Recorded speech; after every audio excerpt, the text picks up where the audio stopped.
Bom dia, amigos do canal. Esse relato que vou contar aconteceu com o meu primo em meados de 1991. Eu moro em Nova Iguaçu, Rio de Janeiro, em um bairro que fica aos pés de uma montanha.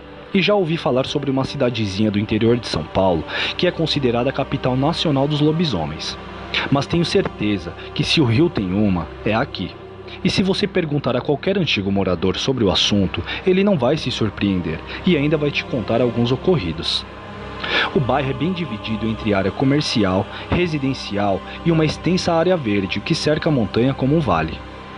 Nesse vale, que é bem isolado da área residencial, tem sítios onde praticam agricultura de subsistência, e mais isolado ainda, bem perto do pé da montanha, ficam os sítios particulares paradisíacos, com casarões, piscinas, jardins, quadras esportivas e até animais exóticos, que são usados como casa de veraneio por famílias muito ricas.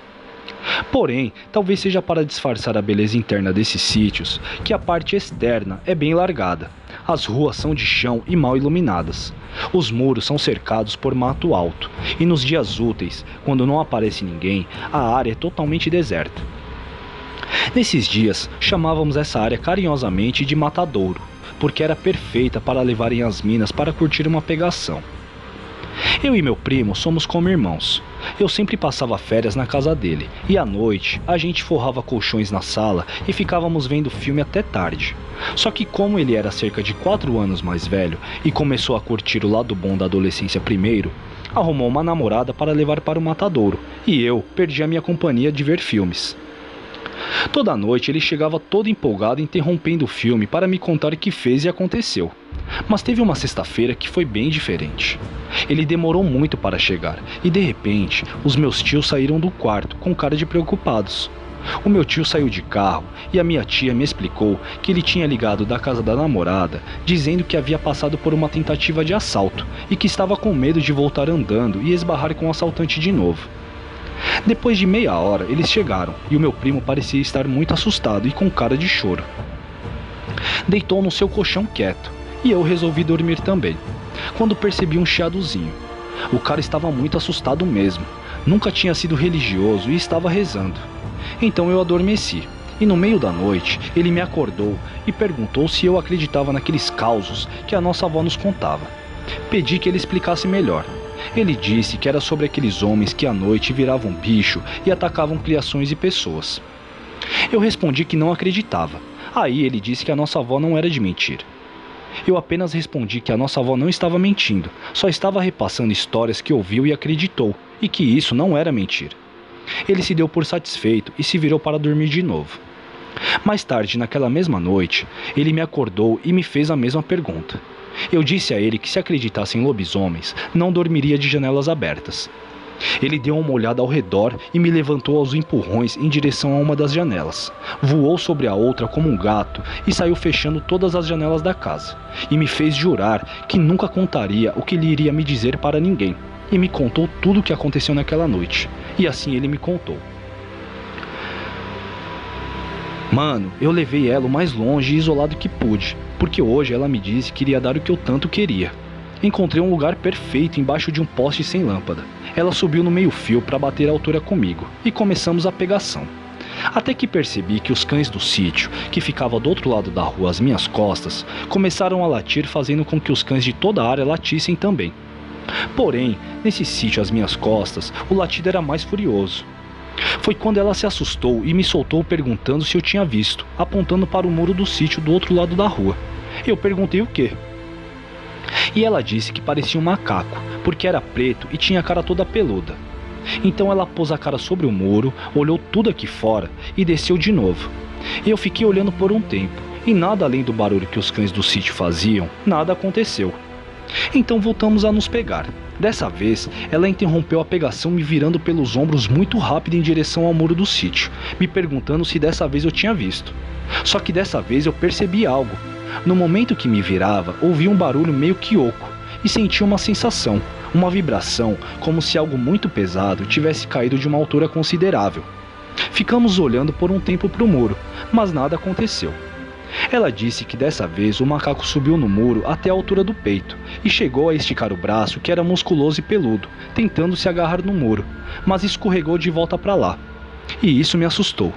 Percebi que o muro do poste onde estávamos tinha portão de grade, então resolvemos circular o muro do sítio onde o suposto macaco estava, na intenção de encontrar um portão também de grade para vermos o que realmente estava acontecendo. Encontramos o portão, mas era todo fechado em chapa de aço. Ainda assim, me agachei para olhar entre o portão e o muro. Não dava para ver muita coisa, senão vultos de grandes cães negros que presumi serem Rottweilers, correndo furiosamente de um lado para o outro. Não dava para saber se estavam brigando entre si ou se estavam atacando o indivíduo, mas a peleja estava violenta. Quando um dos cães percebeu a minha presença do outro lado do portão, se aproximou sorrateiro, me pegando de surpresa, latindo furiosamente bem colado à minha cara. Demos um grito e eu caí de bunda no chão. Rimos muito depois do susto, e ela propôs que deixássemos o tal macaco para lá, porque aqueles cães enormes dariam cabo dele. Então voltamos para o mesmo lugar para terminar o que começamos. Um tempo depois, ela me empurrou, catou o cavaco para trás e também caiu de bunda no chão sem voz, apontando para o muro atrás de mim. E novamente eu ouvi e senti aquela sensação de que algo pesado tinha caído do alto, só que dessa vez mais perto.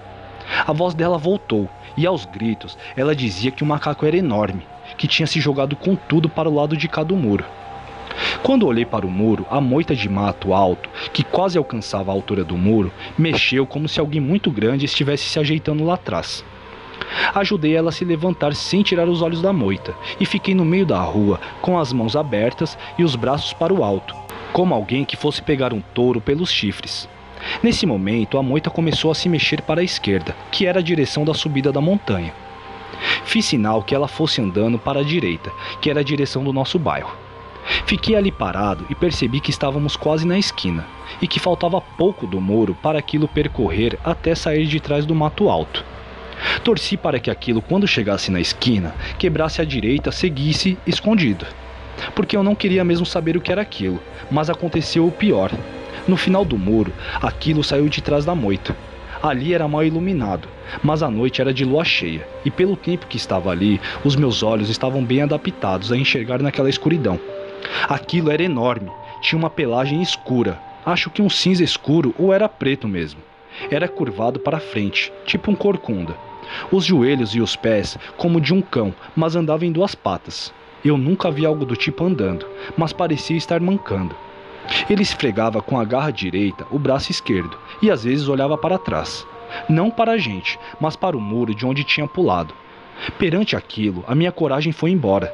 As minhas pernas, que estavam tremendo de nervoso, se travaram. Tudo começou a girar.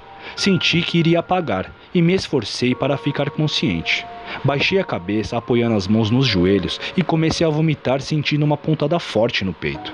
E ouvindo ela, que já estava a uma certa distância, aos berros, dizendo para a gente sair dali antes que aquela fera enorme viesse na nossa direção. Eu vi o que vi e ela também estava lá vendo tudo.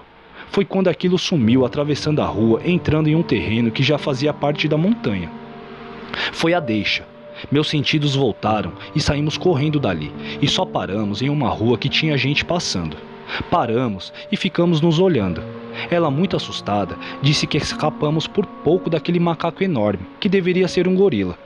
Então eu perdi a paciência e gritei com ela, que aquilo não era um macaco que ela viu. E nós sabíamos que não era um macaco, que aquilo era um lobisomem. Estávamos gritando um com o outro e percebi que já tinha gente prestando atenção na nossa conversa. Então peguei na sua mão e a levei em silêncio até a sua casa. E chegando lá, inventamos a história do assalto para justificar o estado em que chegamos na casa dela. Bom, isso foi o que ele me contou naquela noite. Depois disso, ele mudou muito. Parou de sair à noite e tentou convencer seus pais a se mudarem do bairro onde moramos. Sem sucesso. Mas assim que conseguiu a sua independência financeira, se mudou para longe daqui. Hoje em dia, sofre de síndrome do pânico e adquiriu um problema cardíaco. Não pode ter emoções fortes, esforço físico e praticar esportes. E um susto pode levá-lo para o hospital. Ele tem certeza que é consequência do trauma daquela noite. Mas além de mim, nunca contou a mais ninguém sobre aquela noite. Há um tempo atrás comentei com ele sobre esse canal, que era super maneiro e que as pessoas compartilhavam relatos e encontros reais com lobisomens. Então, depois de muita insistência minha, ele só me fez prometer não dizer nossos nomes e nem o bairro. E esse foi o meu relato. Espero que tenham gostado.